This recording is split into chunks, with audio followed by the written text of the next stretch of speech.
ये कौन से जनरल हैं आज के? ऐसे नहीं होना चाहिए। सेना को सेना ही रहने दो, सेना को योद्धा बनाओ, ना कि इस तरह के बनाओ जो पिट जाएं। किसी की हिम्मत कैसे पड़े? ये 5-7 साल में सेना के जवानों की बहुत ही बुरी दुर्दशा हुई है। अगर नेता के गुंडे की थाने में इज्जत हो सकती है, सिविल में भी होती है, और सेना के जवान की क्यों नहीं? मेरा ये नेता लोगों से सवाल है। इस सेना में हर समय गंद रहा है, ये अब ही नहीं है, लेकिन अब ज़्यादा बढ़ रहा है। तब कोई योद्धा ऑफिसर भी होते थे, योद्धा जवान भी होते थे, अब नहीं है वो चीज़ें। सरकार की जो हायर अथॉरिटी है वो सरकार के पिट्ठू ना बने, स्टैंड लेने की कोशिश करें। अपने सिविलियन को समझा लो, अगर समझ जाते हैं तो ठीक है। सेना के जवान के ऊपर हाथ उठाया, देखिए उस शेर के बच्चे ने किसी का कोई कुछ नहीं किया। और उस समय जनरल साहब भी, जनरल ओपी मल्होत्रा साहब, ऐसे होता है जनरल भी, ऐसे नहीं होता है कि गवर्नमेंट के चमचा बन कर के और अपने गवर्नमेंट उसको लालच दे दे कि तेरे को वहाँ गवर्नर लगा देंगे और जो मर्जी करा ले, ऐसे नहीं होता है।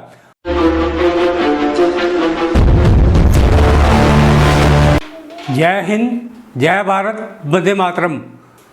दोस्तों, मैं अमृतसर से पूर्व लेफ्टिनेंट जगदीश चंद्र। दोस्तों, आज मैं जो जवानों के साथ दंगा पंगा सिविल में और पुलिस वाले कर रहे हैं उसके ऊपर मैं बात करने वाला हूँ। सो देखिए, पहले के जवान और पहले के ऑफिसर कहाँ चल गए और पहले का सिस्टम कहाँ चला गया, मैं इस बात से बहुत हैरान हूँ। जब सेना के जवान की ही देश के अंदर पुलिस स्टेशन में या सिविल में बेइज्जती होने लग जाएगी तो देश का क्या बचेगा? कुछ भी नहीं बचेगा।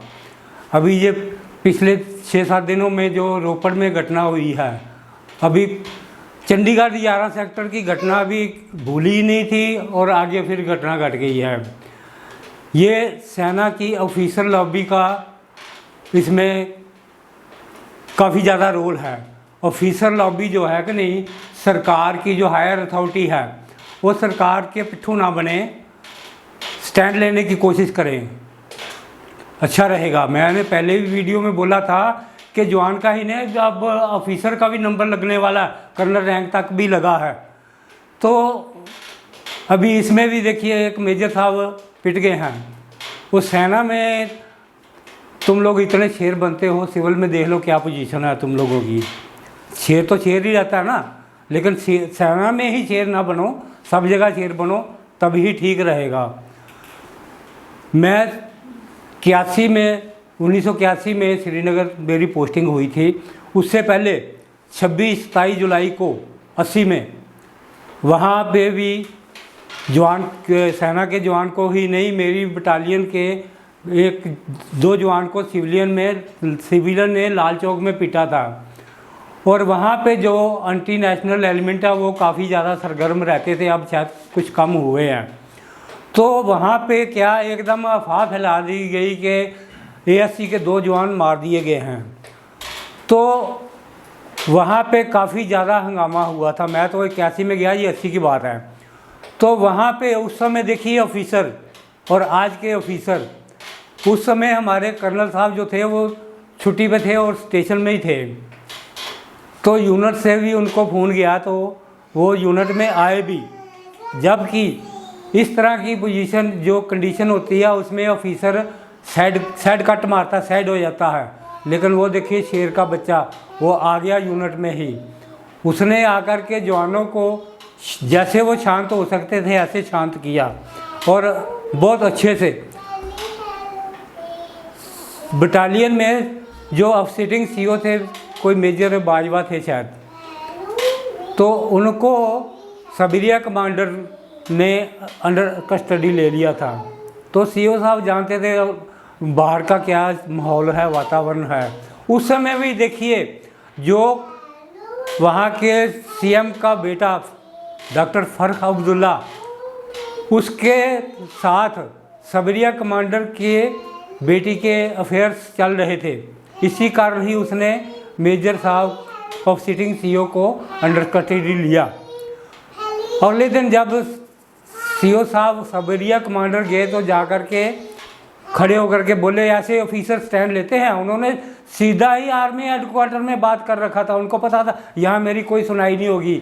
ये गंद जो है हर समय रहा है सेना में भी, सेना में हर समय गंद रहा है, ये अब ही नहीं है लेकिन अब ज़्यादा बढ़ रहा है।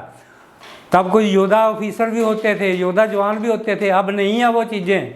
तो ये सब बदली होना चाहिए। सेना को बढ़िया बनाना है तो ये चीज़ें, चमचागिरी सिस्टम, सेवादारी, ये सब ख़त्म करना ही पड़ेगा। तो उस सीओ ने जाकर के सबरिया कमांडर को बोला, मैं नाम किसी का नहीं बताऊंगा, उस सीओ साहब ने सबरिया कमांडर को जाकर के क्या बोला है, ऐसे होते हैं योद्धा ऑफिसर, बोला जाकर के, सर सीओ मैं हूँ, इनको आप छोड़िए। मेजर गिरेवाल था, मेजर गिरेवाल, गो बैक, आप हमसे बात करिए। और उससे तो बात ही क्या करनी थी, योद्धा ऑफिसर थे वो। तो उनको कम से कम, हमारे जो सीओ साहब थे उनको कम से कम 9 कर्नल ने बोला, देखो उस समय भी गलत सोच वाले थे और सही वाले भी थे। 9 कर्नल ने बोला कम से कम 15-20 लोगों का कोर्ट मार्शल करोगे तो तब जाके आप बचोगे। और देखिए उस शेर के बच्चे ने किसी का कोई कुछ नहीं किया। और उस समय जनरल साहब भी, जनरल ओपी मल्होत्रा साहब, ऐसे होता है जनरल भी, ऐसे नहीं होता है कि गवर्नमेंट के चमचा बन कर के और अपने गवर्नमेंट उसको लालच दे दे कि तेरे को वहाँ गवर्नर लगा देंगे और जो मर्जी करा ले, ऐसे नहीं होता है। जनरल ओपी मल्होत्रा साहब थे, शेख अब्दुल्ला जो वो सीएम था, उसको सेना ने अंडर कस्टडी ले रखा था। सीएम को जाकर के सीधा बोले जनरल ओपी मल्होत्रा साहब कि अपने सिविलियन को समझा लो, अगर समझ जाते हैं तो ठीक है। सेना के जवान के ऊपर हाथ उठाया। देखिए योद्धा ऑफिसर ऐसे होते हैं। और ये साथ में उनको ये भी आगाह किया, अगर दोबारा सेना के जवान के साथ कोई दंगा पंगा यहाँ हो गया तो ये श्रीनगर में कुछ किसी को नज़र नहीं आएगा, सब प्लेन कर दूंगा मैं, ये अपनी सिविल पब्लिक को समझा लो। तो इस तरह के जनरल होते हैं, ऐसे नहीं होते हैं कि गवर्नमेंट ने झांसा दे दिया आपको, वहाँ गवर्नर लगाएंगे, वहाँ गवर्नर लगाएंगे और जो मर्जी अगनवीर ले आओ, जो मर्जी ले आओ और हाँ में हाँ मिलाते जाए। वाह, ये कौन से जनरल हैं आज के? ऐसे नहीं होना चाहिए। सेना को सेना ही रहने दो, सेना को योद्धा बनाओ, ना कि इस तरह के बनाओ जो पिट जाएं। किसी की हिम्मत कैसे पड़े? ये 5-7 साल में सेना के जवानों की बहुत ही बुरी दुर्दशा हुई है।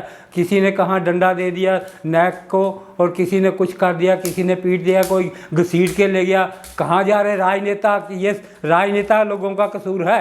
राजनेता जो है वो ठीक हो जाए। अगर नेता के गुंडे की थाने में इज्जत हो सकती है, सिविल में भी होती है, और सेना के जवान की क्यों नहीं? मेरा ये नेता लोगों से सवाल है, इस सवाल को आप सॉल्व करिए, अच्छे रहोगे, नहीं तो सब मारे जाओगे। सेना ही नहीं मजबूत रही तो बचेगा कौन? ओके, जय हिंद।